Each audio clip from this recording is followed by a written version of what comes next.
마가복음 3장 1절에서 5절까지 말씀인데 오늘 이 말씀은 교훈으로 적용해서 설교를 하겠습니다. 마가복음 3장 1절에서 4절입니다. 주께서 다시 회당으로 들어가시니 거기에 한쪽 손이 마른 사람이 있더라. 사람들이 주께서 안식일에 그 사람을 고쳐주시는가를 지켜보고 있었으니 이는 그들이 주를 고소하려 함이더라. 그러니까 당시의 종교 지도자들은 예수님께서 자기들이 만든 그 거대한 종교의 틀에 부합하는가 부합하지 않는가를 본 겁니다. 선을 행하는가 생명을 살리는가에는 관심이 없었어요. 그러니까 자기들이 인정하는 그 교리에 동의를 해야 하는 겁니다. 오늘날의 한국 교계와 똑같습니다. 그러니까 진리의 지식을 전파해도 고소하고 비방하고 구령해도 고소하고 비방하는 겁니다. 북한의 복음을 전해도 비방하고 전하지 않아도 비방합니다. 그들은 자기 교단이 만든 그 교리에 맞아야 인정하는 사람들입니다. 똑같습니다. 현재의 상황과. 3절 보시면 그때 주께서 한쪽 손이 마른 사람에게 말씀하시기를 일어서라 하시고, 그러니까 지금 이제 메시아의 표적을 보이시는 겁니다. 이게 왕국 복음을 전할 때는 항상 표적을 주님께서 보이셨습니다. 지금은 보이지 않죠, 이런 표적. 예, 지금은 사람이 치유하는 것보다 더 훨씬 큰 표적을 사실은 여러분이 보이는 겁니다. 은혜의 복음을 전해서 이 사람이 구원받으면 영원한 생명을 가지는 겁니다. 한쪽 손은 이렇게 말랐다가 펴졌다가도 이 사람 죽지 않습니까? 구원받지 않으면 지옥에 갈 수 있는 겁니다. 그러나 여러분은 더 큰 표적을 행하는 겁니다. 영원한 생명을 주시는 겁니다. 예수님께서 내가 한 일을 너희가 할 것이요 이보다 더 큰 일을 하는 사람들입니다. 여러분들. 4절 보시면 그들에게 말씀하시기를 안식일에 선을 행하는 것이 타당하냐? 아니면 악을 행하는 것이 타당하냐? 생명을 구하는 것이 타당하냐? 아니면 죽이는 것이 타당하냐고 하시나 그들은 잠잠하더라. 할 말이 없어요.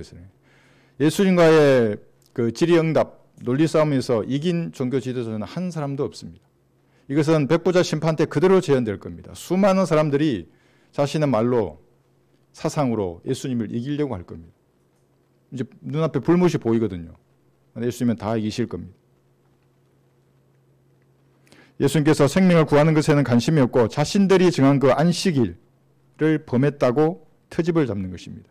이 사람들은 율법의 정신도 모르고 안식일의 주인이신 예수님이 나타나셨는데도 구약에서 그렇게 예언하신 알아보지 못했던 것입니다. 오늘날의 한국 교계와 너무나도 똑같습니다. 어떤 교회는 자기 교회가 가장 성경들을 믿는 교회라고 자처하면서도 한국에 있는 교회를 파괴하는 사람도 있습니다. 어떤 목사는 자기 교단이나 교적권에서 안수를 받지 않으면 목자가 아니라고 말하는 사람도 있습니다.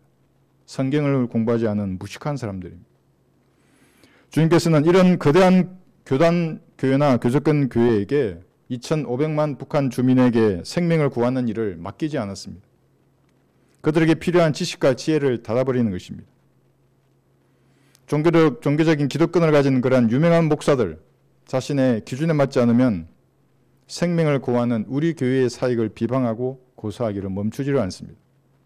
그러나 마귀의 세력이 아무리 떠들어도 성도는 생명을 구하는 일에 참여해야 하는 겁니다. 기도로 참여하고 물질로 시간과 여러분의 몸을 사용해서 생명을 구하는 일에 참여해야 합니다. 왜 그렇게 해야 되는 것입니까? 여러분이 영원한 생명을 받았기 때문에 그렇습니다. 주님이 주셨잖아요. 아무도 줄 수 없는 영원한 생명을 받았기 때문에 생명을 구하는 일에 참여함으로써 주님께 영광을 돌려야 합니다. 이 본문을 가지고 너는 생명을 구하라는 제목으로 말씀을 전하겠습니다. 지난주에 저는 저희 동네 뒷산 있습니다. 개화산 길을 맨발로 걸었습니다. 가을 하늘에는 뭉게 구름이 조용히 흘러가고 이름 모를 풀벌레 소리와 새소리도 저를 반겨주었습니다. 그건 주님이 제게 주시는 선물이었습니다. 오케스트라의 연주와도 같았습니다. 혼탁한 이 세상, 영적 전장을 벗어나서 주님께서 제게만 주시는 선물이었습니다. 발바닥으로 전해지는 흙의 느낌이 참으로 평온했습니다. 육신이 흙으로 만들어지지 않습니까? 맨발로 산책길을 걸으면 건강에도 좋지만 한 걸음 한 걸음이 새로운 발걸음이 됩니다. 여러분도 한번 해보십시오. 조심해서 걷지 않습니까? 발바닥을. 같은 흙이나 돌이라도 발바닥으로 전해지는 느낌은 한 걸음 한 걸음이 새로운 감촉으로 다가왔습니다. 산의 정상에는 양지 바른 곳에 5개의 무덤이 하나의 가족묘처럼 조성이 되어 있었습니다. 추석을 맞이해서 어떤 60대 후반의 할아버지가 땀을 흘려가면서 벌초를 하고 있었습니다. 술과 음식을 준비하고 제사 드릴 준비를 하고 있었습니다. 죽음의 땅에서 서서히 죽어가는 사람이 죽은 사람의 무덤을 청소하면서 죽은 사람을 생각하고 있었습니다. 생지는 그 가족이 무엇을 먹고 마시면서 무엇을 사유하며 만족을 얻었는지는 모르지만 그들은 자기의 생명을 구하지 못했습니다. 무덤에 나와 있는 형상들을 보면 알아요. 어떤 걸 붙여놨는지를. 이들에게 누군가 은혜의 복음을 전했다면 어떻게 되었겠습니까? 자기 생명을 구해서 부활의 소망 가운데 잠들었다면 얼마나 좋았겠습니까? 그러나 이들은 세상에서 가장 소중한 자신의 혼을 잃어버렸습니다. 소망 없이 죽었습니다. 한번 들어보십시오. 사람이 온 세상을 얻고도 자신의 혼을 잃는다면 무슨 유익이 있겠느냐? 또 사람이 자기의 혼을 무엇과 바꾸겠느냐? 마태복음 16장 26절입니다. 혼이 사람의 형상을 잃어버린다는 말입니다. 지옥의 불길이 그만큼 무서운 곳입니다. 인간의 어떤 필설로도 표현할 수 없는 곳이 지옥입니다. 혼의 가치는 온 우주와도 바꿀 수 없을 만큼 소중한 것입니다.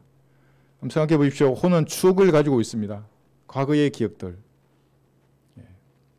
사랑하고 정을 나누며 슬퍼하고 즐거워하는 사람의 실체가 혼입니다. 소중한 존재입니다. 그래서 주님께서는 성도들에게 사람의 생명을 구하라고 명령하시는 겁니다. 단순히 땅에서 잘 먹고 잘 살라는 것이 아닙니다. 하나님의 말씀을 사용해서 지옥의 저주에서 생명을 구하라고 말씀하고 있습니다. 여러분이 잡다한 세상 일에 얽매여서 생명을 구하는 사역의 막중함을 잊어버려도 사람의 혼이 가진 그 고유한 가치는 결코 퇴색되지 않습니다. 예수님께서는 죄인의 생명을 구하기 위해서 자신의 혼이 지옥에서 3일 낮과 밤 동안 속죄 제물이 되었습니다. 혼을 구하기 위해서 혼이 속죄 제물이 된 겁니다. 들어보십시오. 주께서 그의 혼을 속죄 제물로 만드실 때 그가 자신의 씨를 보리니 그가 자신의 날들을 늘릴 것이요 주의 기쁨이 그의 손에서 번창하리라. 이 씨가 여러분입니다. 한 민족이고 한 세대이고 그 시대에 예수님의 피로 구원받은 거룩한 성도들입니다. 이렇게 태어난 씨입니다. 예수님은 지옥에 가야 마땅한 죄인의 혼을 자신의 생명보다 더 사랑하셨습니다. 아무도 흉내낼 수 없는 하나님의 숭고한 사랑입니다. 그래서 성경은 인장처럼 여러분의 마음과 팔에 이것을 새기라고 하는 겁니다. 솔로몬의 노래 8장 한번 펴보십시오. 6절입니다. 시편, 잠언, 전도서, 솔로몬의 노래 8장 6절에 보시면 마음에 딴 걸 새기면 안 돼요. 마음에 예수님을 새겨야 하는 겁니다. 죄인을 위하여 죽으려고 하셨던 그 예수님의 마음을 새겨야 하는 것입니다. 읽겠습니다. 내 마음에 인장처럼 내 팔 위에 인장처럼 나를 새기라. 사랑은 죽음처럼 강하고 질투는 엄부처럼 잔인하니 그곳의 숯은 불타는 숯 곧 심히 맹렬한 불길을 가진 것이라. 질투 없는 사랑은 사랑이 아닙니다. 여러분 다 아십니다. 사랑하면 질투하게 되어 있습니다. 하나님도 마찬가지입니다. 갈보리 십자가 위에서 나타내신 하나님의 사랑은 완벽한 사랑입니다. 온 우주에서 가장 뜨거운 사랑이었습니다. 누구든지 예수님의 피를 믿으면 하나님의 자녀로 입양이 되고 영원한 생명을 얻는 것입니다. 아무리 가망 없는 마귀의 자식이라도 하나님의 자녀로 입양됩니다. 갈보리의 사랑은 너무나 뜨거워서 이 사랑을 거부하는 죄인을 삼키려는 질투의 불도 맹렬한 것입니다. 이 불은 우주에서 가장 뜨거운 불입니다. 지옥의 불이고 영원한 불못의 불입니다. 이 뜨거운 불길을 생각할 때마다 여러분의 마음과 팔에 인장처럼 새겨진 예수님의 뜨거운 사랑을 생각해야 하는 것입니다. 그 피 흘림을 생각해야 하는 겁니다. 예수님께서 고난과 수치를 당하신 이유를 상기해서 여러분도 생명을 구하는 일에 참여해야 하는 것입니다. 제가 어떤 방송에서 구덩이에 빠진 아이를 구하는 뉴스를 보았습니다. 이 30cm 정도 된 칸에 길이가 한 3m쯤 되는데 땅으로 묻혀 있는 관이에요. 그 어린아이가 거기 들어간 거예요. 부모도 발을 둥둥 구르고 출동한 소방대원도 어떻게 할 수가 없는 겁니다. 줄을 내렸죠. 근데 아이가 줄을 잡을 수 있나요? 어른이 들어갈 수도 없지 않습니까? 시간은 점점 흘러가고 아이의 생명이 그대로 끝날 상황이었습니다. 그때 이웃의 초등학교 고학년 학생이, 야윈 학생이 자기 다리에 줄을 묶고 거꾸로 내려가서 아이를 구하려고 했습니다. 그 내려가는 아이에게 아버지가 말을 하는 겁니다. 네가 용기를 내라고. 여기 있는 사람들이 다 너와 함께 하니까 겁먹지 말고 내려가라고. 아이는 다리에 줄을 묶고 거꾸로 그 좁은 간 속으로 내려갔습니다. 작은 아이의 몸에 줄을 묶은 다음에 위로 끌어올려서 죽어간 아이의 생명을 살렸습니다. 그곳에 있는 모든 사람들이 기뻐했습니다. 이 장면을 뉴스로 보던 저의 마음속에 든 생각은 너는 생명을 구하라 했습니다. 잡다한 세상 일에 신경 쓰지 말고 다만 생명을 구하라 했습니다. 이 생각이 저를 사로잡아서 오늘의 설교 제목으로 삼았습니다. 세상 사람은 광활한 우주 공간에서 좁디 좁은 지구라는 행성에 갇혀 살아가는 것입니다. 여러분 지구가 커 보이시죠? 하나님의 시선에서 한번 보세요. 보이지도 않아요. 거대한 우주입니다. 지구는 보이지도 않는 좁디 좁은 광보다 더 좁은 행성입니다. 이대로 살다가는 자신의 조상이 무덤에 묻힌 것처럼 그도 땅속에 묻힐 것입니다. 우리 개화선 뒤에 어르신이 그 무덤을 정리했잖아요. 벌초하고 모으고 무슨 뭘 하고 좀 있으면 자기도 묻히는 것입니다. 자신의 조상이 땅에 가장 낮은 곳 지옥에 갔던 것처럼 그도 지옥에 갈 것입니다. 시간은 어느 정도 흘러가는 것입니다. 은혜의 복음의 밝은 빛을 보고 돌아서지 않는다면 소망 없이 먹고 마시다가 자신의 죄 가운데서 죽을 것입니다. 누구도 예외 없습니다. 가장 불쌍하고 비참한 사람들입니다. 주변 한번 보십시오. 내 동기들, 중령, 대령들 불쌍한 사람들이요. 물론 그들의 헌신은 높이 사지만 구원받지 못한 불쌍한 장군들, 국회의원들, 시도지사, 구청장, 박사나 의사, 회장이나 대표이사들 불쌍하고 가련하고 눈먼 자들이라고 성경이 말하는 겁니다. 사람들은 오늘도 절대 다수가 멸망의 넓은 문을 향해서 확신에 찬 걸음을 내딛고 있습니다. 마귀의 세력은 너무나 강력해서 이들 앞에서 예수님의 보혈의 능력을 외치지도 못하게 하는 것입니다. 죄와 심판을 외치고 지옥과 보혈의 능력을 외치면 이단이라고 낙인을 찍습니다. 기도하면 구원받는데 그런 말을 전하지 못하게 하는 것입니다. 그들은 자신의 교단과 교제권의 이익을 위해서 일하는 사람들이지 생명을 구하는 사람들이 아닙니다. 자신이 추종하는 목사를 위해 일하는 어리석은 사람들입니다. 창세기 19장을 펴보십시오. 생명을 구한다는 말이 여기서 처음 등장합니다. 창세기 19장 19절에서 롯이 말을 합니다. 여러분 롯 아시죠? 야, 이 하나님께서 이 성읍을 멸망시키실 거야 이렇게 자기 가족들에게 말하니까 사람들에게 말하니까 사람들이 농담한 것으로 얘기했지 않습니까? 왜냐하면 평시에 그의 행실이 그렇지 않았거든요. 근데 갑자기 복음을 전해요. 그럼 농담하냐 이렇게 하는 겁니다. 평시에 그리스도인처럼 살았던 사람이 말씀을 전하면 능력이 생기는 겁니다. 근데 롯은 그렇지 못했죠. 여기 19절 보시면 보소서 이제 주의 종이 주의 목전에서 은혜를 얻었으며 또 주께서 큰 자비를 내게 베푸사 자비를 베푸신 겁니다. 내 생명을 구하심으로 자비를 내게 보여주셨사오나 내가 산으로 도피할 수 없나이다. 혹 어떤 재앙이 나를 붙들면 내가 죽을까 하면이다. 주님은 구하신 다음에 산으로 가라는 거예요. 세상이라고 하는 성읍으로 가지 말고 산으로 가라고 했는데 롯은 세상을 예표하는 성읍으로 들어간 것입니다. 그 결과 어떻게 됐습니까? 구원받았으면 그래서 세상과 성비례해야 하는 겁니다. 근데 또 세상으로 가요. 자신의 딸들과 근친 상간을 하고 이스라엘을 대적하는 민족의 우두머리가 된 겁니다. 이것은 구원받고도 여전히 세상을 좋아하고 세상의 친구가 되고 세상과 우호적인 육신적인 그리스도인을 보여주는 것입니다. 여러분은 갈보리 십자가에서 하나님의 자비를 얻었습니다. 마땅히 죽어 지옥에 가야 할 죄인이 자기 죄를 용서받은 것입니다. 생명을 얻었습니다.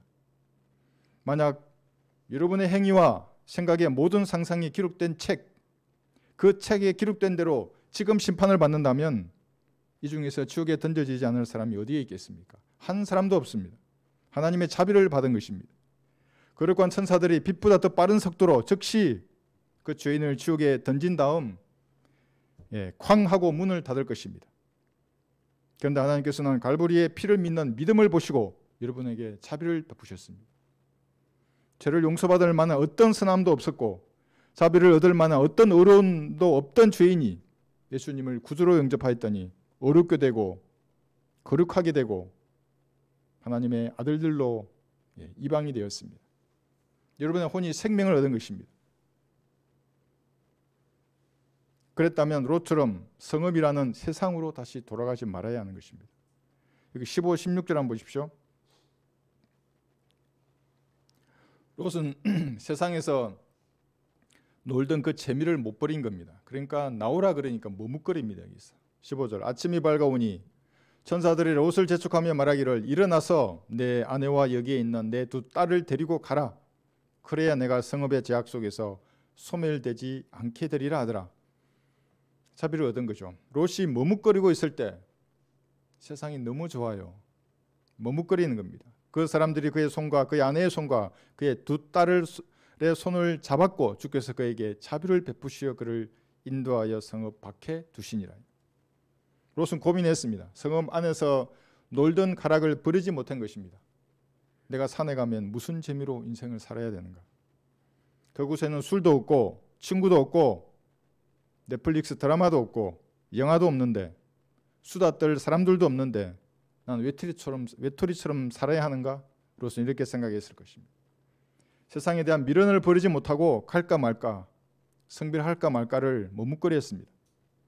하나님의 자비가 아니었다면 롯은 비처럼 내리는 유황불에 흔적도 없이 다 죽었을 것입니다. 세상에 미련을 버리지 못하는 그리스도인은 동료 그리스도인의 눈물의 기도가 없다면 그리스도의 심판석에서 시커멓게 타버린 채를 거둘 것입니다. 그 죄가 영원한 수치의 쓰레기입니다. 여러분은 세상이라는 성읍이 아니라 산들을 향하여 여러분의 눈을 들어 올려야 합니다. 들어보십시오. 내가 나의 도움이 오는 산들을 향하여 내 눈을 들어 올리리니 나의 도움이 하늘과 땅을 지으신 주께로부터 오는도다. 시편 121편 1, 2절입니다. 구원받았다면 이제 주께로 눈을 들어 올려야 합니다. 인생에 문제가 있다면 세상 것에 가치를 두지 말고 주님께로 눈을 돌려야 하는 것입니다. 교리적으로는 이 구절이 예수님께서 지상으로 재림하실 때 주님이 지나가는 그 산들입니다. 시내산, 파란산, 올리브산, 시온산입니다. 왕의 대루라고 하는 그 거대한 전진축에 들어있는 산입니다. 예수님은 이 대루를 따라서 재림하실 것입니다. 그러니까 예수님이 죽었다고 내가 예수님이라고 주장하는 사람들은 전부 마귀의 자식들인 것입니다. 뭐 여자도 있고 남자도 있고 할머니도 있고 할아버지도 있고 그런 사람들이 재림하시는 예수님의 눈을 어떻게 쳐다보겠습니까? 산들을 영적으로 정의하면 여러분에게 도움을 주시는 예수님을 향하여 눈을 들어 올리라고 것입니다. 진영 밖에서 주님을 향해서 눈을 들어 올려야 도움을 받을 것입니다. 세상 속에 섞여서 주님을 바라본다면 어렵습니다. 생각해 보십시오. 넷플릭스 드라마로 현실을 보게 되는 겁니다. 착각합니다. 현실을. 드라마인가? 현실인가? 영화 속의 한 장면을 현실로 보게 되는 겁니다. 영화인가? 현실인가? 주님이 뭘 도와주시면 이게 주인공이 자기가 뭔가 우연에 의해서 이렇게 환경이 조성된 것으로 오해하기 때문에 들어주지 않아요. 그러면 현실은 뭡니까? 영적 전쟁입니다. 넷플릭스 드라마도 아니고 영화도 아니에요. 드라마나 영화는 항상 해피엔딩이잖아요. 죄인이 해피엔딩입니까? 예수님을 구주로 영접하지 않는 불못에 던져진다고요. 그래서 항상 세상 영화는 해피엔딩으로 끝나는 겁니다. 마귀가 만들었으니까. 영화 속 상황과 현실이 섞이고 사람도 섞이고 결말도 해피엔딩을 예상하지만 그렇지 않습니다. 가상의 세계에 빠진 사람은 마귀들이 이리저리 끌고 다니는 겁니다. 그것도 고상한 마귀가 나와서 이리저리 끌고 다닙니다. 영화나 드라마를 끊기 전까지는 그 중독에서 빠져나올 수 없습니다. 성도가 예수님을 향하여 눈을 들어 올려서 도움을 바라는 것은 당연한 것입니다. 왜냐하면 예수님께서 여러분의 생명의 값을 지불하고 사셨기 때문입니다. 여러분의 주인이 예수님이에요. 눈을 들어 주님을 바라보는데 외면하실 분이 아니십니다. 들어보십시오. 오 주여 주께서 내 혼을 위해 변호하시고 나의 생명을 구속하셨나이다. 예레미야 애가 5장 38절입니다. 값주고 사셨습니다. 여러분의 생명을. 그런데 어떻게 외면하시겠습니까? 변호하시는 분입니다. 주님께서. 여러분 그래서 변호사를 가지고 있는 겁니다. 대제사장이신 주 예수 그리스도이십니다. 보름달이 뜨면 간절한 마음으로 소원을 비는 사람들이 실제로 있습니다. 저는 그 사람이 제 친한 친구 중에 있는데 머저리인 줄 알았어요. 야, 달이 뭔 소원을 들어주냐? 저 달이 너 루나틱해지는 거야. 너 미치는 거야. 못 알아들어요, 이 사람이. 진짜 빌고 있어요, 그래가지고. 달 보고. 헛것입니다. 여러분의 눈은 산들을 향해야 하는 겁니다. 예수님께 도움을 간구해야 합니다. 두 번째 생명을 구한다는 말씀은 창세기 여기도 있습니다. 47장에 있습니다. 창세기 47장 25절.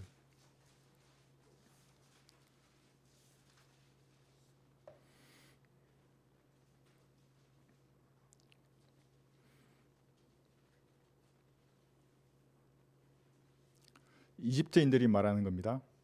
창세기 47장 25절. 그들이 말하기를, 지금 이집트 사람들이 말을 합니다. 당신께서, 지금 요셉이죠, 총리로 있는 겁니다. 이집트에.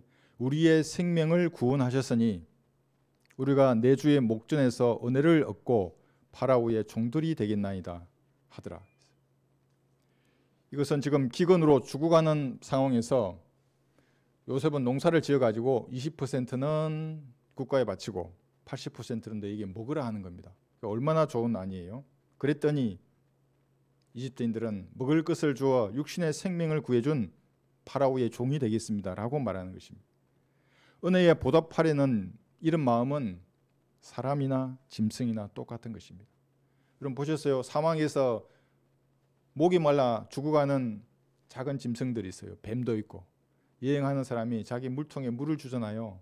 쫓아와서 먹고 그 사람이 물끄러미 쳐다보고 가요. 뱀도. 썩을 음식으로 썩을 몸을 구해준 것에 대해 이집트 사람들은 기꺼이 종이 되겠다고 고백했습니다. 그러니까 무엇인가 보답하려는 자세는 사람이나 짐승이나 같은 것입니다. 그런데 여러분의 생명을 구하기 위해서 자신의 몸을 제물로 바치신 예수님께는 왜 종이 되려고 하지 않는 것입니까? 예수님의 종이라면 여러분들에게 여러분이 가진 걸 다 뺏고 이상한 걸 시킬 것 같습니까? 결코 그렇지 않아요. 제가 만난 예수님 결코 그렇지 않아요. 생명을 얻고 더 풍성히 얻게 해주십니다. 광야에서 식탁을 마련해 주신 분이 예수님이십니다. 저는 그걸 처음에 믿지 못해서 물었잖아요. 흥 하면서.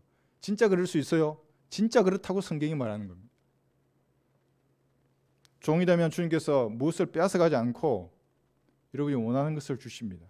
여러분 준비만 되었다면. 갈라디아서 1장 10절에 보시면 종이 되어야 합니다. 그리스도의 종. 갈라디아서 1장 10절. 내가 이제 사람들에게 호감을 사랴?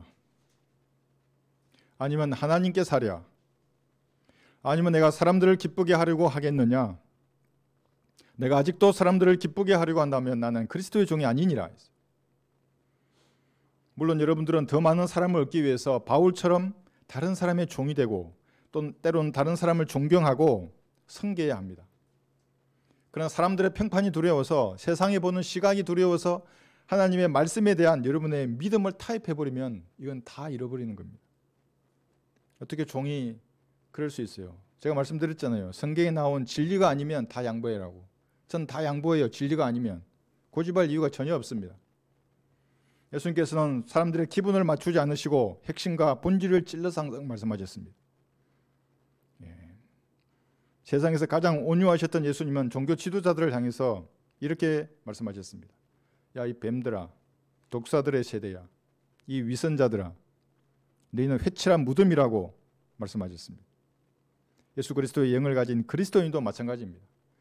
진리에 반하는 자들에 대해서 여러분 봐주면 안 되는 것입니다. 다른 것은 봐줄 수 있어요. 실수해도. 같은 육신을 가졌기 때문에 범죄하더라도 회개하면 용서해 주는 겁니다. 한글 성경에 대한 믿음을 파기하는 사람도 있습니다. 영어 성경이 하나님의 말씀이라고 그러고 한국 사람인데 헬라어 성경, 히브리어 성경이 하나님의 말씀이에요. 물론 하나님의 말씀이에요, 그건. 그러나 내 손에는 한글 킹제임스 성경이 하나님의 말씀인 겁니다. 한국 사람이 영어가 하나님의 말씀이라고 말하면 영어를 잘하는 자기를 믿으라고 하는 교만한 사람인 것입니다. 구약의 미카 선지자, 이 선지자는 말할 때 사정을 봐주지 않았어요. 스데판도 현대의 기준으로 보면 가장 난폭한 사람이었습니다. 받아들일 수 없었어요. 한번 들어보십시오. 열왕기상 22장의 13절에 있는 말씀입니다. 미카야가 부르러 간 사자가 그에게 고하여 말하기를 보소서 선지자들이 한 입으로 왕께 좋은 말을 고하였나이다. 내가 청하오니 당신도 그들 중 하나의 말과 같이 하여 좋은 것을 구하소서. 이렇게. 왕에게 좋은 것을 구하고 세상 사람들에게 좋은 말을 하라는 말입니다. 그럴듯한 말로 사람의 마음을 마사지하는 설교를 하라 이 말입니다. 인문학 강의를 해라. 긍정을 노래하라는 겁니다. 에덴에서 긍정으로 망했잖아요. 여자도 긍정에 망하고 남자도 마찬가지예요. 사랑이 뭐길래 하나님을 버리는 겁니까? 이것이 현대를 풍미하는 목사들의 기준입니다. 미카야가 말하기를 주께서 살아계시는 한 주께서 내게 말씀하시는 것을 내가 말하리이라 하더라. 내게 말씀하시는 거. 여기 있잖아요. 여기. 여러분에게 말씀하시는 이 기록된 성경이에요. 올바로 나누어 공부한 이 교리를 말하는 겁니다. 한글로 기록된 성경대로 외치는 사람이 하나님을 기쁘시게 하는 하나님의 종입니다. 말씀을 올바로 나누어 공부한 그러한 성경적 간주를 가지고 모든 것을 판단합니다. 이 사람 저 사람 눈치나 보고 교회 출석이나 헌금에 눈이 먼 사람은 하나님을 기쁘시게 하는 자들이 아닙니다. 남한과 북한의 이 민족에게 죄와 심판을 경고해야 하는 겁니다. 지옥의 불을 경고하고 예수님의 보혈의 능력을 외쳐야 하는 겁니다. 믿으면 구원을 받는다고. 교회 다니는 것이 아니고 뭘 고치는 것이 아닙니다. 착하게 사는 것이. 그런 은혜의 복음이 적힌 전도지를 배포해야 합니다. 그 전도지가 날선 금이어야 하는 겁니다. 누구든지 읽고 믿으면 즉시 구원받을 수 있도록 만들어서 배포해야 합니다. 믿으라고. 갈보리에서 예수님이 다 이루셨다고. 이것을 거부하면 당신이 갈 곳은 영원한 지옥밖에 없다고 담대하게 말해야 합니다. 이런 사람이 하나님을 기쁘시게 하는 종입니다. 성경적 사역을 방해하고 비방하면서도 온갖 저질스러운 방법으로 복음의 문을 막는 자들은 영적인 대적입니다. 교회 다니고 성경책을 손에 들었다고 해서 다 그리스도인이 아닙니다. 스데판은 난폭하게 말했습니다. 뭐라고 말했냐면 너희는 살인자요 배반자라고 말했습니다. 배반자, 살인자. 인격이 고매하고 사회적 덕망이 높으신 목사들, 신부들, 박사들이 어떻게 이런 말을 할 수 있겠습니까? 그들이 거리에 나가서 지옥의 불을 경고할 수 있겠습니까? 예수님의 찢겨진 살과 피로 다 이루신 보혈의 능력을 외칠 수 있겠습니까? 불가능한 일입니다. 사도행전 7장에서 스데판이 이렇게 말했습니다. 52절에서 선지자들 가운데서 너희 조상이 박해하지 아니한 사람이 어디 있었느냐? 또 그들은 의로우신 분의 오심에 관하여 미리 말한 그들을 죽였고 이제 너희는 그 의로우신 분을 배반한 자요 살인자가 되었으니. 이게 사도행전 7장 52절에서 스데판이 돌에 맞아 죽기 전에 한 말입니다. 하나님을 기쁘시게 하는 것은 예수님께서 생명을 바쳐서 다 이루어 놓으신 은혜의 복음을 들어보지 못한 사람들에게 전하는 것입니다. 예수님의 죽음으로 완성하신 일을 말해야 하는 겁니다. 그게 죽어가는 사람의 생명을 구하는 것입니다. 영원한 생명을 전파하는 것입니다. 지상에서 헐벗고 굶주리며 폭압적인 정권 아래 사는 사람에게 은혜의 복음보다 더 중요한 일은 결코 없습니다. 경제적인 지원도 북한의 독재 정권을 붕괴시키지 못하는 것입니다. 남북 간의 교류가 아무리 발전해도 공산주의 체제를 붕괴시킬 수 없습니다. 오히려 강화시킬 것입니다. 군사적인 우위도 북한 체제를 붕괴시킬 수 없습니다. 그러나 성경적 은혜의 복음은 저들이 강력한 무기로 삼고 있는 주체 사상을 그 뿌리부터 파괴해버릴 것입니다. 이것이 하나님 말씀의 능력입니다. 북한 주민 한 사람이 우리 교회 전도지를 보고 진짜로 구원받은 것을 한번 상상해 보십시오. 진짜로 구원받았어요? 그럼 38가지 이상의 변화를 즉시 받은 것입니다. 부활과 영생의 소망을 가진 거예요. 공산주의자가. 그러면 그의 신앙이 들불처럼 북한 전역에 퍼질 것입니다. 왜냐하면 땅에 소망이 없잖아요. 이게. 북한 사람들은. 말한다고요. 사람들이. 읽을 거리도 없어요. 그 사람들은. 우리 전도지 있으면 아마 다를 때까지 다 읽을 거예요. 그리고 소망 없는 땅을 벗어나서 하나나라를 소망하게 될 것입니다. 죽음을 두려워하지 않는 그 그리스도인의 신앙이 그 신앙은 북한의 당이나 군대가 결코 감당하지 못할 것입니다. 스데판이 거리에서 돌로 쳐서 죽였던 그 배반자들, 살인자들이 오늘날에도 남아있지만 여러분들은 그런 사람을 두려워하지 말고 생명을 구하는 일에 참여해야 합니다. 은혜의 복음을 전할 때 여러분은 주님께서 주신 영적인 권세를 가지고 있습니다. 이것은 하나님께서 여러분에게 죄인과 화해하라고 주신 그 화해의 직분을 수행함으로써 나오는 권세입니다. 누가 그런 권세를 줄 수 있겠어요? 주님이 주시는 겁니다. 어떤 민족에게 한 사람이나 교회를 통해서 복음의 문이 열리는 것, 이거는 주님께서 기름 붓지 아니하시면 결코 일어날 수 없는 일입니다. 복음의 문은 주님이 열어주시는 겁니다. 내가 쓰임 받겠다고 해서 쓰임 받는 것도 아니고 회피한다고 해서 거부할 수도 없어요. 여러분 구원받고 주님과 진지하게 한번 대화를 나누어 보세요. 진지하게, 정직하고. 이 사명은 거부할 수도 없는 것입니다. 사역을 수행하는 것은 주님의 기름 부으심 없이는 아무것도 진행할 수 없습니다. 주님께서 직결시켜주신 군사들과 함께 죽어가는 생명을 구하는 것입니다. 이 사역에 적합하지 않은 사람은 주님께서 대북 점단 금지 법률이 폐기되기 직전에 모두 교회에서 다 쫓아내셨습니다. 그 기가 막힌 타이밍을 여러분이 다 보셨지 않습니까? 남아있는 여러분이 정인입니다. 남아있는 여러분은 생명을 구하라는 사명을 받은 사람들입니다. 거대한 교제권과 교단을 가진 부자교회는 북한의 복음의 문을 열지 못했습니다. 제가 다 봤습니다. 그 모퉁이돌 선교회 그리고 몇몇 선교회 단체에서 보내는 전도지를 제가 봤다고요. 은혜의 복음이 아니에요. 거기는 영적 기도문도 정확하지 않아요. 그 읽어서는 구원받을 수 없어요. 예수님의 피로 모든 죄가 다 용서되었으니까 지금 믿으면 구원받는다는 말이 없어요. 비슷한 말이 있는데 또 다른 거 섞어 놓는다고 행위를. 구원받을 수 없죠. 그 사람들이. 주님께서는 우리 교회가 2년 9개월이나 기도하셨던 대북 전단 금지법을 폐기하셨습니다. 북한으로 복음이 들어가는 하늘의 문을 주님이 여신 것입니다.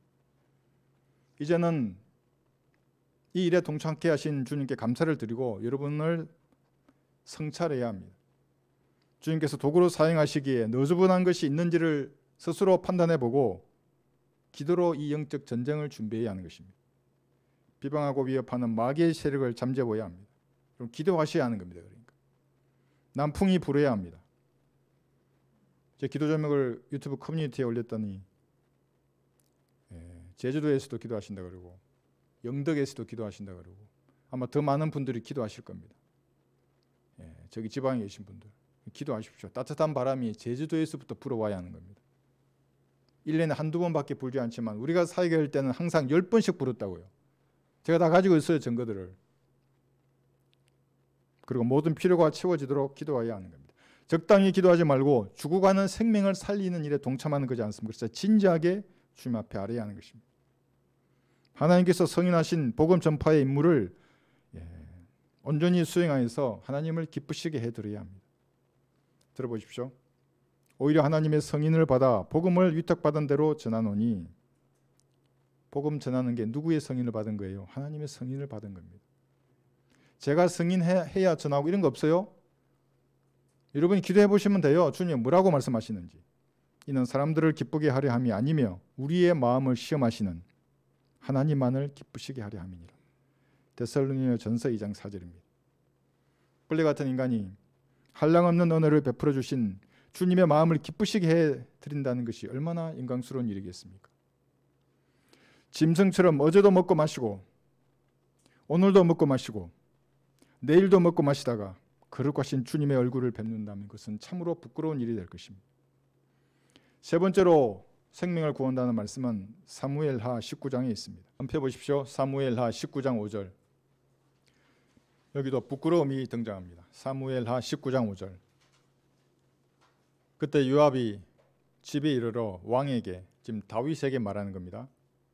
요압 장군이 와서 말하기를 왕께서는 오늘 왕의 생명과 왕의 아들들과 딸들의 생명과 왕의 아내들의 생명과 왕의 첩들의 생명을 구해준 왕의 모든 신하들의 얼굴을 부끄럽게 하셨으니, 이게 무슨 말이냐면 요압 장군이 반역하는 다윗 왕의 아들 압살롬의 군대를 다 경멸했어요. 그러니까 다윗을 살려줬잖아요. 그럼 당연히 이 살려준 군대를 칭찬하고 기뻐해야죠. 공식적으로는. 그런데 다윗 왕은 자기 아들이 죽은 것 때문에 너무나 애통하면서 소련이 울었던 겁니다. 요압 장군이 그러면은 우리가 뭐가 되냐? 우리가 부끄러운 게 되지 않냐고 이렇게 말하는 겁니다. 여러분의 생명은 예수님이 구해 주셨습니다. 한번 들어보십시오. 그가 주께 생명을 구함으로 주께서 그에게 주셨으니 곧 영원 무궁토록 긴 날들이니라. 이게 시편 21편 4절입니다. 이게 영생이라고 하는 겁니다. 여러분이 예수님을 구주로 영접할 때에 내가 내 입으로 주 예수를 시인하고 또 하나님께서 그를 죽은 자들로부터 살리신 것을 내 마음에 믿으면 구원을 받으리라고 할 때에 내가 지옥에서 구해달라고 여러분 구한 겁니다. 그것이 예수님을 구주로 영접한다는 말의 의미가. 영원 무궁토록 긴 영생을 여러분 받으셨습니까? 어떻게 받았는지를 확신해야 하는 겁니다. 그렇지 못하면 바람 불면 이 교회를 떠나게 되어 있습니다.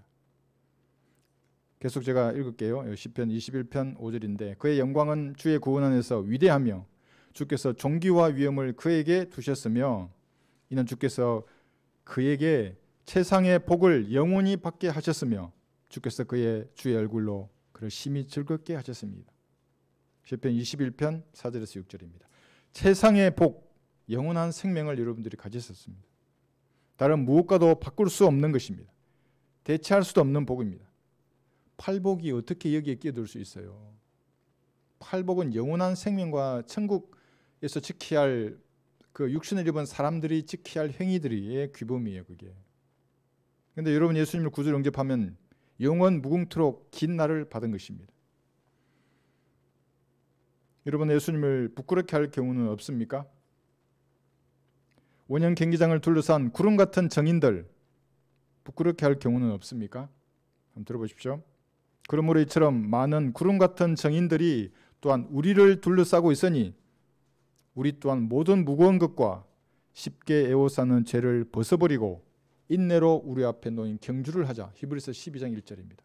구름 같은 정인들이 셋째 하늘에서 여러분을 보고 있다고요. 지금 여러분의 나타남 대신하는 천사들이 있어요. 셋째 하늘에서 여러분을 지켜보는 존재가 많이 있습니다. 구약의 성도들, 신약의 성도들, 수많은 천사들이 여러분의 영적 전쟁을 보고 승리 함성을 질러야 하는 것입니다. 어린 양의 피로 다 이루어 놓으신 복음의 밝은 빛을 비추어야 하는 것입니다.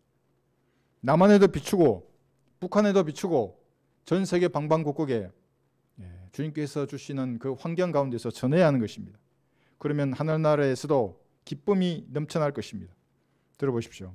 내가 너희에게 말하노니 이와 같이 죄인 하나가 회개하면 하나님의 천사들의 면전에서 기쁨이 있느니라고 하시니라. 누가복음 15장 10절입니다. 매일매일 천사들이 기뻐해야 한다고 이렇게. 복음의 빛이 강렬하게 비쳐야 하는 것입니다. 여러분 안에 있는 그 빛, 참 빛이신 예수님께서 먼저 밝게 빛나야 합니다. 여러분의 삶이 먼저 변화되고 그것이 밖으로 드러나야 하는 겁니다. 그런데 세상이 만든 가치관에 계속 머문다거나 세상이 만든 영화나 드라마, 예능, 먹방 이런 것에 세뇌되어 간다면 구름 같은 정인들은 한숨만 푹푹 쉴 것입니다. 하늘에서 지금 보고 있어요. 여러분의 모습을. 거기는 이사야도 있을 것이고 여호수아도 있을 것이고 아담도 있을 거예요. 보고 있는데 이 사람이 계속 먹방만 보고 있어요. 야 언제쯤 이거 말씀을 듣고 공부하냐. 이거 계속해도 부끄러워서 얼굴을 돌려버릴 것입니다. 여러분 조금 있다가 셋째 안으로 갈 거예요. 이제 다 갔어요. 천사 하나가 다가와서 여러분의 삶을 잠깐 재방송 좀 보자고 돌렸어요. 그런데 얘가 계속 먹방만 봐요. 예능만 보고 낄낄거리고 웃으면서 말씀을 들을 생각을 하잖아요. 얼마나 부끄럽겠습니까? 들어보십시오. 내가 그리스도의 복음을 부끄러워하지 아니하노니 이는 이 복음이 믿는 모든 사람을 구원에 이르게 하는 하나님의 능력이 됨이라. 첫째인 유대인에게요 또한 헬라인에게로다. 첫째는 대한민국 국민에게요 또한 북한 주민에게로다. 이게 하나님의 말씀이에요. 성도는 마땅히 반대하는 자들에게 굴하지 말고 생명을 구해야 합니다. 북한과 남한에 있는 모든 사람에게 가능한 방법으로 전해야 하는 것입니다. 여러분 우리 교회 전도지가 북한 주민이 보고 구원받는 걸 한번 상상해 보세요. 저는 이거 상상만 하면 안 먹어도 진짜 배가 불러요. 하루 종일 걸어 다녀요. 이거 상상으로. 하늘에 구름 보면서 야 저게 지금 문고가 얼마인데 바람이 저렇게 부니까 몇 미터 고도는 바람이 어떻게 불게 머릿속으로 상상하잖아요. 이게 탕 터졌는데 어느 날 북한 주민이 자기 집에 갔는데 이게 떨어져 있다고 생각해봐요. 죽어다 용서됐다고 믿으면 영원히 산다고 그 무릎 꿇고 기도한다고 한번 생각해봐요. 기쁘지 않으세요? 주님께서는 북한 주민의 생명을 구하는 사역을 거대한 교단 교회에 기름 붓지 않았어요. 거대한 교조권 교회에도 기름 붓지 않았어요. 화려한 경영의 목사들에게도 기름 붓지 않았어요. 돈 많고 사람 많은 사람들 그들에게도 기름 붓지 않았어요. 작고 보잘것없는 우리 교회에 기름을 부으시며 2,500만 명을 대상으로 복음을 전하게 하셨습니다. 벌써 30만 장이나 갔다고요. 이제 남풍이 부는 어느 날 투많은 전도지가 북한 천영을 뒤덮을 것입니다. 며칠 전 비 오는 날에 제가 커뮤니티에 유튜브 그 간증 썼죠. 페이스북에도 제가 썼는데 우리 교회를 찾아오신 77세의 해병대 어르신이 있었습니다. 해병대 출신이에요. 77세인데 그러니까 눈빛이 20대예요. 제가 딱 보면 알잖아요. 군 출신이신데 우리 교회 간판이 너무 아름답고 이름이 너무 아름답대요. 그래서 비가 조금 내렸거든요. 그런데 그 뭐 이렇게 세워두시고 들어오신 거예요. 도대체 어떤 분인가 하고 저를 보러 왔습니다. 제 얼굴도 어울린대요. 간판하고. 이제 복음을 전하고 구원 받았는데 그분이 아름다워서 들어왔다는 겁니다. 교회가. 한번 들어보십시오. 오 나의 사랑아 너는 티르사같이 아름답고 예루살렘같이 보기 좋으며 깃발을 든 군대처럼 위엄이 있도다. 솔로몬의 노래 6장 4절입니다. 아름다운 것을 끝나지 않고 위엄마저 있어요. 아침처럼 비추고 달처럼 고우며 해처럼 맑고 깃발을 든 군대처럼 위엄이 있는 여자는 누구인가? 솔로몬의 노래 6장 10절입니다. 여러분들이에요. 예수님의 피로 구원받은 성도입니다. 죽은 자들의 생명을 구하는 여러분들입니다. 네 번째와 다섯 번째는 에스겔 3장에 있습니다. 에스겔 3장에 보시면 여기서 생명을 구하는 것에 대해서 말씀하고 있습니다. 3장 33장 3장부터 보겠습니다. 에스겔 3장 18절입니다.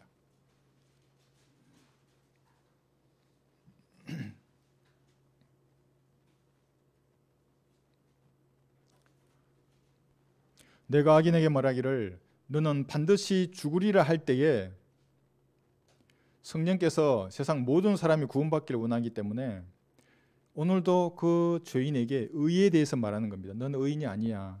죄에 대해서 그 사람의 마음을 두드리는 겁니다. 넌 죄인이야. 네가 지은 죄들이 하나님의 책들에 기록되어 있어. 심판에 대해서 경고하는 겁니다. 이미 말씀하셨어요. 내가 악인에게 너는 반드시 죽으리라. 성령께서 너는 반드시 지옥에 가리라고 모든 사람의 마음을 두드리고 있습니다. 할 때에 내가 그에게 경고도 주지 아니하고 그 악인에게 그의 악한 길에서 떠나라고 경고하여 그의 생명을 구하라고 말하지도 아니하면 바로 그 악인은 그의 죄악 가운데서 죽을 것이나 나는 내 손에서 그의 피를 요구하리라. 책임이 있어야 하는 겁니다. 여러분 생명을 받았어요. 영원히 긴 나를 복으로 받았습니다. 그럼 다른 사람에게 전해야 하는 겁니다. 우리 교회 나오라고 하지 말고 우리 교회 구령하는 사람들 다 오면 내가 말했잖아요. 한 달이면 교회 가득 찬다고 얘기해. 그러지 말고 예수님의 피로 당신 죄가 용서되었다고. 지금 진지하게 믿으면 구원받는다고 말해야 하는 것입니다. 그렇지 않으면 주님께서 왜 복음을 전하지 않았냐고 여러분에게 물을 것입니다. 33장 보시면 에스겔 5절에도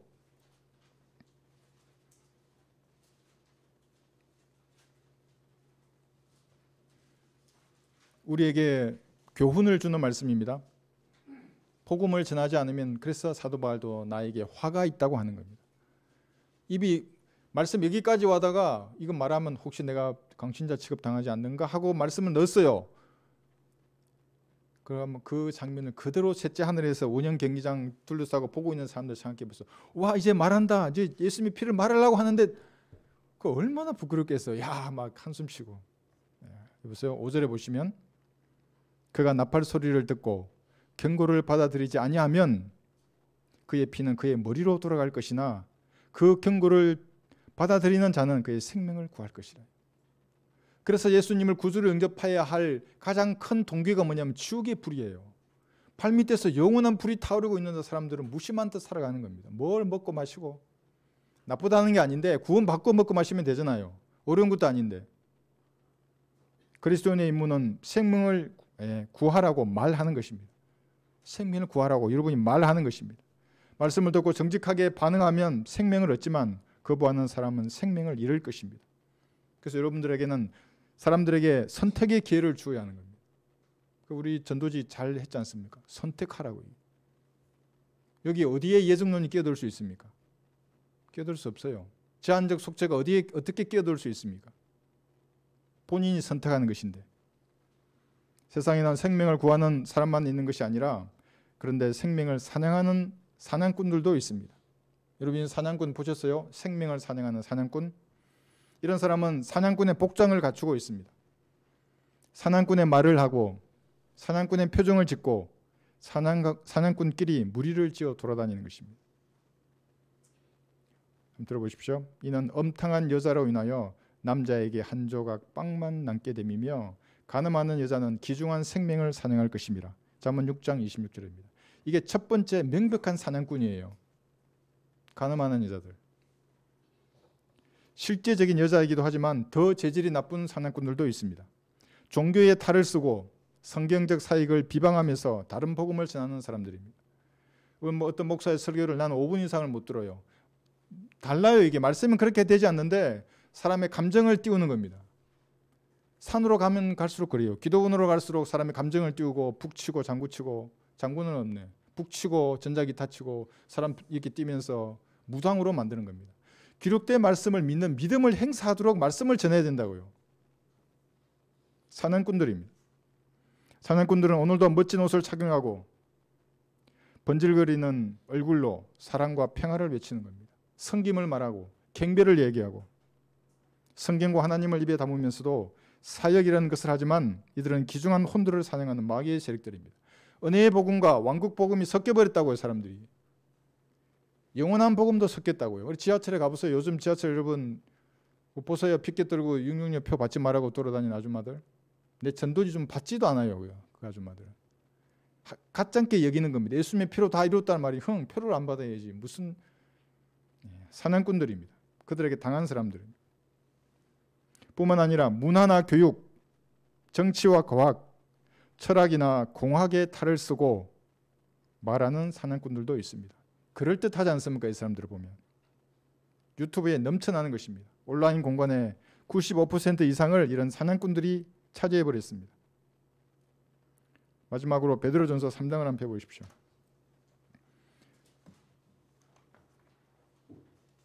여러분들은 이런 사람들에게 속지 말고 생명을 구하는 이 일에 참여해 주신 주님께 감사를 드리면서 자신을 준비해야 합니다. 베드로전서 3장 여기 10절 보시면